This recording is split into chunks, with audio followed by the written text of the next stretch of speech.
শেখ হাসিনাকে দেশে ফেরত পাঠাতে ভারতের রাজনৈতিক ও কূটনৈতিক সদিচ্ছা জরুরি বলে মন্তব্য করেছেন পররাষ্ট্র প্রতিমন্ত্রী শামা ওবায়েদ। দুপুরে মন্ত্রণালয়ে এক ব্রিফিংয়ে প্রতিমন্ত্রী আরও বলেন, এক্ষেত্রে লাগবে ছবিসহ প্রমাণ। এ সময় সাংবাদিকদের এক প্রশ্নের জবাবে শামা ওবায়েদ জানান, পলাতক হিসাবে দিল্লিতে আশ্রয় নিয়ে অবস্থান করছেন শেখ হাসিনা।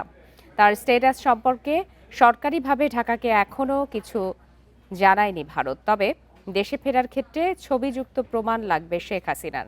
সেটা দিল্লি বা ঢাকা সরবরাহ করতে পারে বলেও জানান পররাষ্ট্র প্রতিমন্ত্রী। রাজনৈতিক সদিচ্ছা, ডিপ্লোম্যাটিক সদিচ্ছা, সব ধরনের সদিচ্ছায় প্রয়োজন।